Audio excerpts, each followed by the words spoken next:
hindi ka lumaki sa magandang environment, you have parents na wala nakikinig sa'yo. So, importante pa rin dito yung guidance from the parents talaga. Pero ma'am, syempre, as a mother po, yung mga anak niyo po ba naka-experience na ng cyberbullying? Naka-experience ng cyberbullying? Well, sa tingin ko, wala, no? Ako kasi ako nag-Facebook, active ako nag-Facebook. Kasi takot din ako na mabully yung mga anak ko. Siguro dahil awa ng Diyos, I'm lucky to have mababait na anak. So, walang nang bubuli sa kanila, no? Kasi siguro takot din sila. Hi, Jam. Takot din siguro sila na alam nila na pagka binuli anak ko, pag nanay ka kasi ibang usapan naman minsan yun. Di ba? Pero usually what I do, kinakausap ko yung mga friends offline. Para I remember yung isang anak ko, sa isang wall, may nag-bully sa isang classmate. Pangit ka, ganyan. Crush mo si ganito, pangit ka, ganun. So, in-offline ko siya. So, I-check, tinanong ko yung anak ko, bakit ganito yung kaklase mo? Ano ba nangyari sa parents niya? Hiwalay pala yung parents. Hiwalay yung parents ng bata. And we're talking of a 5-year-old na, grade 5. Grade 5 na bata.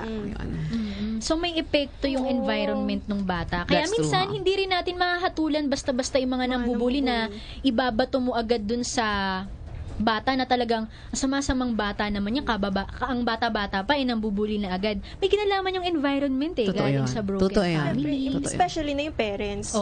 Kaya maganda, yan, sana sa mga tagapakinig po natin, malaking factor na yung mga magulang talaga. Kahit sinasabi kasi na ibang magulang, yung Facebook pang mga kabataan lang yan di ba? Pero si ma'am, ginamit niya yung existence ng Facebook para maprotektahan yung mga anak niya sa mga nambubuli. Tsaka namomonitor yung mga friends. Pa.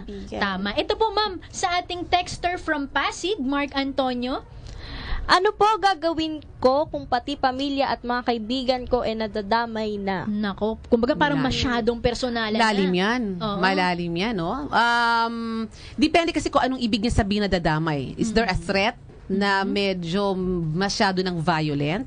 Pagka ganito siguro, you have to go a little one step higher. Probably i-report mo na to kasi you never know, no? Kung yung usual na bully lang, pangit ka, ganito ka, masyadong physical, okay lang yun. Pero kung medyo masyado ng ma-foul, I think you have to go a little one step higher. Ma'am, sa tingin niyo dyan po papasok yung malaking tulong ng cybercrime law? Yeah. Cybercrime law, the controversial cybercrime law, pwede siyang pumasok dito, no? May ibang hindi naman kasi totally yung cyber law na yan, ano? May part na it's good. Mapoprotektahan talaga. Especially for the very masyadong foul na, no? Medyo sensitive na mga pang-threat. Saka ito po, para sa impormasyon po ng ating mga kapanalig. Ang batas po sa ating bansa ay meron na pong makakatulong para sa mga binibiktima. Actually po, itong 2012 lang ito napasa, ano po? Hayaan nyo kung basahin to ng konti sa inyo. Meron po tayong batas ngayon na tinatawag na Anti-Cyberbullying Act na naipasa ngayong taong ito. Kapag sumuway ka sa batas na to, magbabayad ka ng 50,000 to 100,000 pesos na pangpiyansa at pwede ka ding makulong ng 6 na buwan hanggang 6 na taon. Kaya watch out dun sa mga nambubuli. Hindi na ako mambubuli. Kaya yung mga binubuli dyan, meron na kayong paraan. May pinanghahawakan na kayo para makaganti ng hindi nyo kailangan saktan, hindi nyo kailangan marungisan yung kamay ninyo na papatay pa kayo, makikipagsuntukan pa kayo, di ba, no? Ito po, mula pa rin po sa ating texter, Che, pakibasa mo, kay 201. Paano po pag sobrang bullied na ako? Do I still to bully him back? But, bati po ang Ledesma family. Yun lang. Okay, sige, ayan, nakabati ka na, pasok. Ayan, mga Ledesma family daw, kamusta kayo dyan? Okay, again, bullied back. Ako kasi, hindi kasi ako naniniwala na atut for natut eh. Mahirap yung negative ang balik mo, no? Balik tayo ulit sa konteksto na ang bullying medyo mabababaw lang to. These are people na medyo physical, mababaw lang ang mga ang kanilang mga tinitira. Kung kilala mo, most of the time kilala naman ninyo, kausapin na lang. Let's say, kunyari, kaklase mo, younger than you are, abay, lakas loob ka, kausapin mo na yung magulang. Kausapin mo yung magulang na baka naman yung magulang, hindi din alam ang anak is medyo may konti ding attitude problem. Merong mga ganyang case na yung mga batang nabubuli, yung hindi na sila pumapasok sa school kasi sa takot, sa lungkot, 'di ba? Ganun yung mga kadalasang nararamdaman Katulad nung na-interview natin kanina na naisipan niyang mag-suicide. So, minsan kasi, kunyari, may mga kasama tayong nambubuli, hindi nila naiisip na, alam mo yon parang nakakabuli na ako. Hindi niya man lang naisip na yung taong yon kaya hindi pumapasok dahil dun sa mga nararamdaman niya, di ba? Kaya, wala mahirap Kaya doon pa rin, babalik pa rin tayo doon sa solusyon na dapat yung magulang din talaga ay nakaalalay sa mga anak. Going back kanina sa school, di ba, na sinasabi ninyo, kaya nga merong teachers, kaya nga ang parents should be very visible sa school, no? Especially pag maliliit yung mga bata, to ask, ano ba nangyayari sa anak ko? Kamusta yung anak ko? Kasi from there, malalaman niya kung yung anak niya nabubuli din.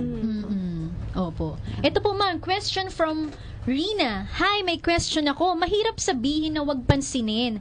So, what are the ways to be stronger when you are being bullied? Okay, ways to be stronger. Okay. Opo. Going back, prayers can really do something, no? Once, kasi alam mo pag binuli ka, galit ka agad. Galit siya, no? And one way to tone down the anger is try to pray first. May kanina, ini-interview, sabi niya, pag galit siya, di niya alam kung anong nasasabi niya. Later, nagsisisi siya, no? Again, try to pray. Pag-isipan ng mabuti, calm down our situations. Kung talagang bullied na bully ka na, then probably, you have to approach sino ba yung kakilala nito ng bubuli sa'yo, balikan mo ulit. Baka yung magulang niya, kailangan naman. Pag sinabi mo kasing paulit-ulit, matindi na yun. Kung paminsan-minsan lang sinabihan kang pangit ka sa Facebook, palagpasin mo na yun. Kung araw-araw lahat na lang, medyo foul na, ibang usapan na yun. Approach, kung bata yan, kausapin mo yung magulang. Kung nag-aaral yan, kausapin mo yung school. I think yun ang best way. Yes, hindi pa na ako naniniwala sa suntukan tayo. Hindi pa na ako naniniwala sa Mas magiging worse lang yung That's problema. true. Ma'am, last words po ninyo at tayo ay ginipit na sa oras, kulang na tayo sa oras. Ma'am, ang inyo pong mga huling pananalita para po sa ating mga tagapakinig, mga magulang, mga mag-aaral po. Okay. I would like to take this opportunity kasi usually mga ka-age ninyo, mga teenagers ang nandito, no? Importante pa din, wag niyong sabihin na you can stand on your own, no? Yes. Your parents should always be there pa din to assist you. Walang pwedeng pumprotekta sa inyo kundi magulang ninyo. Kahit gaano ka-demonyo yung magulang ninyong yan, sila pa din. Sila pa rin ang babalikan mo. Okay, ma'am. Ma'am, maraming salamat. Thank you very much. Thank you po.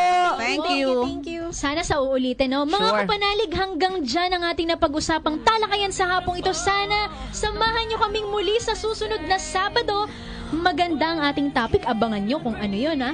At yan po ang ating naging usapan sa hapong ito. Ang kantang naririnig nyo ay alay namin sa inyo, no, mga kapanalig. At ito po ang PW Campuzar. Sumainyo ang katotohanan. So don't you bring me down today.